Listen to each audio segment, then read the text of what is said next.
জন্য আমার খুব কষ্ট হয়।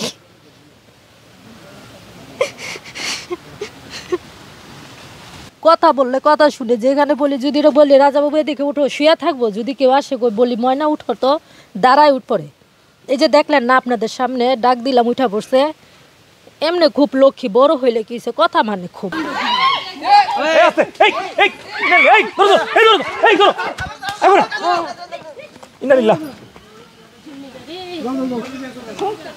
প্রতারণার শিকার হয়েছে, এই জন্য সব জায়গায় রাইখা রাইখা আমাদের মতন অসহায় মানুষকে ঠকায়। এই একটা বছর আমার পরিশ্রমটা লস, আমার টাকাগুলো লস। জবান দিয়ে আজকে মনে করেন আমি এই যে হেনস্থাটা হইতেছি।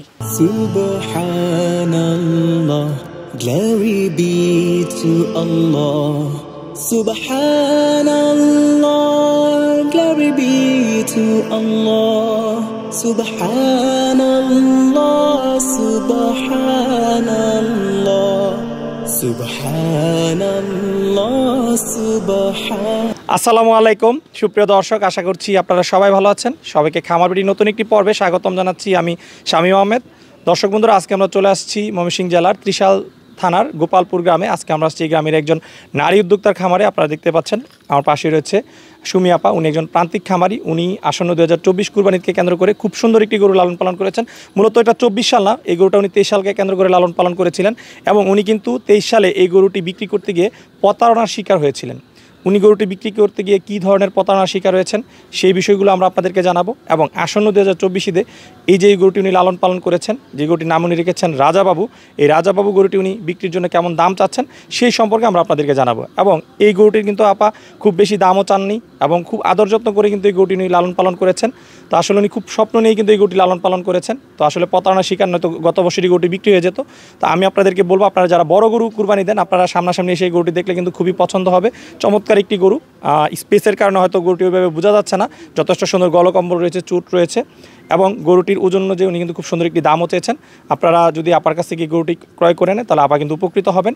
তো চলুন আমরা আপার কাছ সাথে কথা বলি এবং আপনাদেরকে এই ময়মনসিংহের যে রাজাবাবু গরুটি রয়েছে সেই রাজাবাবু গরুটি সম্পর্কে বিস্তারিত জানাই। আসসালামু আলাইকুম আপা। ওয়ালাইকুম সালাম। আপা কেমন আছেন? আলহামদুলিল্লাহ ভালো আছি। তো আপা, গত বছর আমরা এসেছিলাম আপনার এই গরুর ভিডিও করতে এবং আপনার এই গরুটা কিন্তু গত বছর বেশ ভাইরাল হয়েছিল এবং বেশ আলোচনার সৃষ্টি করেছিল এবং বেশ ভালো একটা দামও হয়েছিল আমরা যতটুকু জানি। তারপর গরুটা আসলে রয়ে গেছে, এর কারণ কি? প্রতারণার শিকার হয়েছে এই জন্য। আচ্ছা আচ্ছা, প্রতারণার শিকার হয়েছিলেন জি। এই বড় গরু নিয়ে? আচ্ছা, কিভাবে প্রতারণার শিকার হয়েছিলেন একটু যদি ভেঙে বলতেন। একজন আর কি ফোন করছে, ওটা মনে করেন বিক্রমপুর বাড়ি, টঙ্গিপাড়া, তারপর টঙ্গিপাড়া থেকে। তখন উনি বলছে যে নিবে, নেওয়ার জন্য বলছে। আচ্ছা ভালো, তা গরু নিব বলতেছি, ঈদের পর নিব আইসা। তা আমরা ঈদ পর্যন্ত রাখবো, পরে উনি ভাই আইসা নিয়ে যাবো। যখন আমরা বলছি যে তাহলে কিছু বায়না টাকা দেও, তারপরে বলতেছে যে না, আমি আসতেছি 20 তারিখে আইসা, তারপরে নিয়ে যাবো একবারে টাকা দিয়া। এই যে এরকম করে আর কি ঘুরাইতে ঘুরাইতে পরে মনে করেন আর না, বিক্রি হয় নাই, উনিও নেয় নাই। আর এমনি ভালো লোকজনই আসছিল, পরে যে আমরা ওনার আশায় থাকি আর বিক্রি করা হয়নি। কে? আচ্ছা, উনি কি দেশে থেকে ফোন করেছিল না দেশের বাইরে থেকে? বাইরে থেকে। দেশের বাইরে থেকে? হ্যাঁ। আচ্ছা আচ্ছা, গরুটার তখন দাম কত টাকা বলেছিল উনি? উনি বলছিল 9.5 লাখ, এমনি 8 লাখ 8.5 লাখ হয়েছিল। আচ্ছা, যেহেতু আপনারা ওনার কাছে ভালো দাম পাইছিলেন সেই আশায় রেখে দিছিলেন। আচ্ছা, যে উনিও বলতেছে আইসা নিয়ে যাবে, আচ্ছা নিয়ে যাক, আমরা তো বিক্রি করার জন্যই বলছি। এই যে উনি দেশের বাইরে থাকে, হ্যাঁ দেশের বাইরে থেকে আসবে, ওনার ভাইকে দিয়ে যদি কিছুটা টাকা নেওয়া নিতেন, যে বাদ বাকি টাকা এসে আপনি দিয়েন, কিছুটা টাকা তারপরও দেয় না, তারপরও বলতেছে যে আমি আইসা একবারে টাকাটা দিয়া পরে নিয়ে যাবো আর কি। ওনাদের বলে একটা ফার্ম আছে, ওইখানে নিয়ে রাখবো, এই বছর আর কি কুরবানি দেওয়ার কথা ছিল। তা আমিও ভাবতেছি এত যত্ন করে পালছি, সামনের বছর যখন কুরবানি দিব তাহলে থাক, আইসাই পরে একবারে টাকা দিয়ে নিয়ে যাক। এইভাবে আর কি থাইকা তারও জবান দিছিলাম যে আমি আপনার কাছে বিক্রি, বলতেছে আর কারো কাছে বিক্রি করবা না, আমি আইসা নিয়ে যাবো। আচ্ছা আচ্ছা, যেভাবে আর কি নেওয়া হয় নাকি আর বিক্রি করা। আমরা কিন্তু আপনাদেরকে একটু বলে গিয়েছিলাম যখন আসছে, আমার যতটুকু মনে পড়ে যে এরকম কিন্তু বেশ কিছু ঘটনা আমরা এর আগেও শুনেছি। বিভিন্ন প্রান্তিক খামারিদের ভিডিও করে আসার পরে বিশেষ করে এরকম কিছু খামারি রয়েছে বা কিছু মানুষ ফোন দিয়ে গরুর দাম বেশি বলে বা বিদেশ থেকে ফোন দিয়ে বেশি দাম বলে গরুটার দাম বেশি তুলে দেয়, তখন কিন্তু কম দামে আর কেউ গরুটা বিক্রি করতে চায় না এবং পরবর্তীতে তারাও গরুটা আসলে নেয় না। এবং এইভাবে কিন্তু অনেকগুলো আরেকটা ভাইয়া ফোন দিছিল মোহাম্মদপুর থেকে, উনিও বাহিরে থাকে, উনি 8 লাখ টাকা পর্যন্ত বলছিল। তারপরে মনে করেন ওনার কাছে ফোন দিছিলাম আমি, তখন উনি গরু কিনা ফেলাইছে। আচ্ছা আচ্ছা, উনিও নেওয়ার জন্য খুবই করছে, উনি টাকাও সাচ্ছে। আচ্ছা, পরে মনে করেন আমার হাজবেন্ডও বলতেছে যে দেখো ফোন তখন তো মনে করেন নাম্বার আর আমার কাছে মানে সরাসরি ছিল না। পরের দিন ফোন দিছি, পরে বলতেছে আপু আমি গরু কিনা ফেলাইছি। তো কিনা ফেলাইছি এটা তো আর কিছু করার নাই কা, এইভাবে আর কি গরুটা বিক্রি হয় নাই কা। আচ্ছা আচ্ছা। তো দর্শক বন্ধুরা, আমি আপনাদের উদ্দেশ্যে একটু বলতে চাই, বিশেষ করে প্রান্তিক খামারিদের উদ্দেশ্যে বলতে চাই, আসলে এই ধরনের প্রতারণা কিন্তু অহরহই হচ্ছে। বিগত কয়েক বছর আমরা এই ধরনের ঘটনাগুলো শুনেছি, বিভিন্ন খামারিদেরকে হয়তো ওইভাবে প্রচারণা করা হয়নি। তো আপনারা কখনোই কারো আশায় এই গরুগুলো রেখে দিবেন না। যারাই আসবে তাদেরকে টাকা পাঠাতে বলবেন এবং সাথে সাথে টাকা নিয়ে নেবেন। টাকা ছাড়া কারো আশায় গরু রাখবেন না, এবং সে যত টাকাই দাম বলুক না কেন, তাহলে কিন্তু আপনারা কখনোই গরু বিক্রি করতে পারবেন না। আর যারাই আপনারা এই কাজগুলো করেন, আমি বলবো যে ভাই আপনারা আল্লাহর রাস্তে এই কাজগুলো করবেন না। কারণ একজন প্রান্তিক খামারি, এই যে নারী উদ্যোক্তা, ওনার হাজব্যান্ড বিদেশ থাকে, ওনারা অনেক স্বপ্ন নিয়ে অনেক কষ্ট করে কিন্তু এই গরুগুলো ওনারা লালন পালন করে থাকেন একটা ভালো কিছু করার আশায়। তো তাদের স্বপ্নগুলো নিয়ে আসলে এইভাবে খেলা বা প্রতারণা করাটা আসলে এটা কোনো মানুষের কাজের মধ্যে পড়ে বলে আমি মনে করি না। তো আপনারা এই কাজগুলো দয়া করে এদের সাথে করবেন না। উনি যদি মনে করেন আমার এরকম আশ্বাসটা না দিত, তাহলে তো মনে করেন আমি এক জায়গায় না এক জায়গায় বিক্রি করতেমি। আর ওনারা শুধু সব জায়গায় রাইখা আমাদের মতন অসহায় মানুষকে ঠকায়। আচ্ছা আচ্ছা। অসহায় মানুষ না, আমার মনে করেন যে একটা বছরে কতগুলা টাকা গেল, কিন্তু সেই তুলনা আমার গরুটা তো ঠিক মতো হয় নাই কে। তো সেই তুলনা আমার এখন লস হয়েছে না। এই একটা বছর আমার পরিশ্রমটাও লস, আমার টাকাগুলোও লস। আচ্ছা। তো এই যে মনে করেন আমার যে ঠকাইছে, এই ঠকানিটা তাহলে কি হবে? এটা আল্লাহ বিচার করবে অবশ্যই। তো এরকম ঠকানিটা জানি আর কাউরে না ঠকায়। আচ্ছা আপা, আপনি আপনার অভিজ্ঞতা থেকে আপনার মতো যারা খামারি আছে তাদের উদ্দেশ্যে কিছু বলতে চান কিনা? আপনার যে ভুলটা আপনার হয়েছে, আপনি না, যে আসলে আমি ভুল করছি। কারণ কি জন্য কাউকে জবান দিতে হয় না। জবান দিয়ে আজকে মনে করেন আমি এই যে হেনস্থাটা হইতেছি, যদি এই জবানটা আমি ওনারে না দিতাম, তাহলে তো আমার অবশ্যই আরও যে ভাইয়ারা ফোন দিছে নিতে চাইছে তাদের কাছে বিক্রি করতাম, কম বেশি হয়ে যা করতাম। কিন্তু আমি তো এক জায়গার মধ্যে জবান দিয়া আমি চিন্তা ভাবনা করছি যে জবান দিছি, আর আমি মনে করেন মানুষের জবানের উপর তো আর কিছু নাই। আর উনিও আমার একটা এরকমভাবে জবান দিছে যে উনি নিবে এই গরুটা। আচ্ছা আচ্ছা। এই জন্য আমি বলতেছি যে কাউকে জবান দিবেন না, আচ্ছা কারণ জবানের মতন এটা কোনো হয় না, কারণ তারা জবানের লোকই তো না। আচ্ছা আপা, আপনার এই গরুটার নাম জানি কি ছিল? রাজা বাবু। রাজা বাবু। কয় বছর ধরে আপনি পালন করতেছেন এই বছর নিয়ে? 4.5 বছর। 4.5 বছর। জি, 6 দাঁত হয়ে গেছে। 6 দাঁত হয়ে গেছে। আচ্ছা, আপনি কিন্তু একদম মানে ছোট বাচ্চা সংগ্রহ করছিলেন? 7 মাসের বাচ্চা আনছিল। 7 মাসের বাচ্চা। আচ্ছা, তাহলে তো গরুটার সাথে আপনার বেশ ভালো সম্পর্ক দেখলাম। গরুটা আপনি নিজেই কন্ট্রোল করতে পারেন? হ্যাঁ, ভালোই সম্পর্ক। ঘরের মধ্যে তারা বান্ধি না, আগলাই রেখে দেন। হঠাৎ করে যে বাইরে নিয়ে আসছি, যে এত লোকজন দেখে আর এই যে আবহাওয়ার জন্য আর কিরকম করতেছে। আচ্ছা আচ্ছা, ঠিক আছে। গরুটা এখন 6 দাঁত বয়স? জি, 6 দাঁত হয়ে গেছে। আচ্ছা, গরুটার ওজন আনুমানিক কিরকম আছে আপা? 1000 কেজি হয় নাই, কিছু কম আছে আর কি। আচ্ছা, আপনার ধারণা 1000 কেজি চেয়ে কিছু কম আছে? হ্যাঁ, কিছু কম আছে। আচ্ছা আচ্ছা। এটা কি জাতের গরু? বাহামা। ব্রাহ্মা গরু? জি, ক্রস বাহামা। ক্রস ব্রাহ্মা। আচ্ছা, গরুটা সংগ্রহ করছিল কে? আমার হাজবেন্ডই সংগ্রহ করছিল পাবনা থেকে। পাবনা থেকে? জি। আচ্ছা, আপনার হাজবেন্ড তো দেশের বাইরে থাকে? হ্যাঁ, বাইরে থাকে। উনি আর একটা অন্য গরু ছিল, আনছিল, পরে ওইটা একটু সমস্যা ছিল। পরে এইটা যে আবার আমার বাসুর, আমার ছেলে আর আমার শ্বশুর যায় নিয়ে আসছে পাবনা থেকে। পরে তারে পছন্দ করে নিয়ে এটা আসছে। পরিবর্তন করে নিয়ে আসছে? হ্যাঁ, পরিবর্তন করে নিয়ে আচ্ছা, আসছে। উনি বলে দিয়েছে যে এটা ব্রাহ্মা জাতের গরু? জি। আচ্ছা আচ্ছা, ঠিক আছে।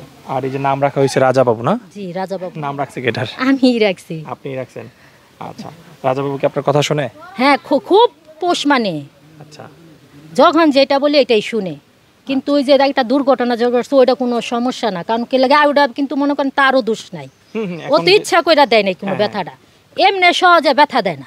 হ্যাঁ, একটু আগে যেটা হয়েছে এটা একটু আগে যদি যেভাবে ঘটনাটা ঘটছে, যদি একটা পারো আপনার উপরে পড়তো, তাহলে কিন্তু অনেক আমার বড় অবস্থা- একটা দুর্ঘটনা আজকে ওইটা ঘটে যেত। কোনো না। কিন্তু হ্যাঁ, এমনিও খুব লক্ষ্মী আছে। ঘরের মধ্যে আমি একাই তার সামাল দিই। আচ্ছা, বানতেছি, যে 2-3 বার করে গোসল করায়, বাইন্দাই গোসল করে, আবার ছাইরা দিই, হ্যাঁ নিজের মতো থাকে। সবকিছু আপনি নিজে করেন? আমি একাই করি। আর আমার ওই যে ছেলে আছে, আচ্ছা আচ্ছা, তাহলে আপনার মা এবং ছেলে মিলেই গোটা দেখাশোনা হ্যাঁ করতেছে? দেখাশোনা করি। আচ্ছা, কি ধরনের খাবার দাবার দিচ্ছেন আপা? এমনি তার অন্য কোনো খাবার নাই, খাই শুধু খেয়ার খাওয়াই আর দানাদার খাবার, ভুসি, ভুট্টার গুঁড়া, এগুলাই। আচ্ছা আচ্ছা, খেয়ার এবং ভুসি দানাদার? জি। ঘাস দেন না এটাকে? ঘাস কাটার মতো লোক নাই। এমনি আগে সাইলেন্স আনতাম, এখন এই বছর আর সাইলেন্স আনা হয় নাকি। আচ্ছা, তাহলে এখন শুধু এই বছর আপনি খেয়ার এবং দানাদার দিয়ে পালন হ্যাঁ, করতেছেন? দানাদারি। আচ্ছা, দানাদারটা খরচটা একটু আপা বেশি কেমন- পরিমাণে খরচটা হইতেছে। কেমন যাচ্ছে? ভালোই যাইতেছে। এখন তো খাবারের দামটাও খুব বেশি। আচ্ছা আচ্ছা, মনে করেন কিরকম- প্রতি মাসে আমার 6টা বস্তা লাগে, 7টা বস্তাও লাগে এরকম। দানাদার? জি। আচ্ছা, তাহলে তো অনেক দানাদার খাওয়ান? হ্যাঁ, কারণ এমনি তো আর অন্য কোনো খাবার নাই যে তার।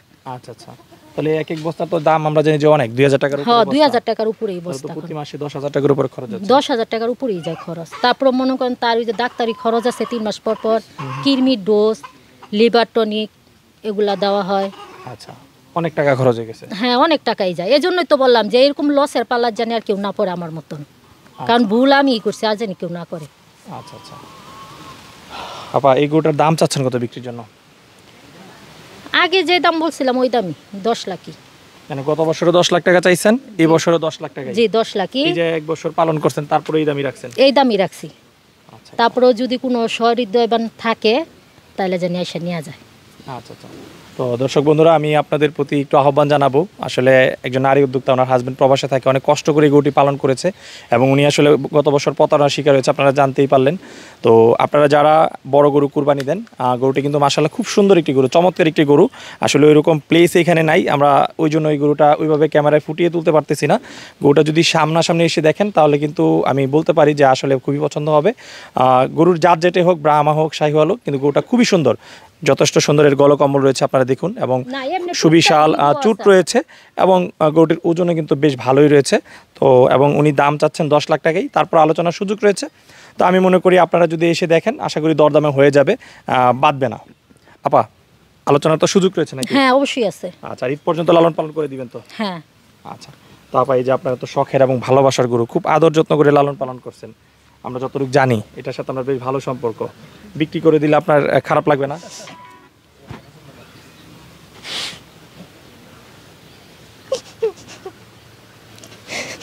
জন্য আমার খুব কষ্ট হয়।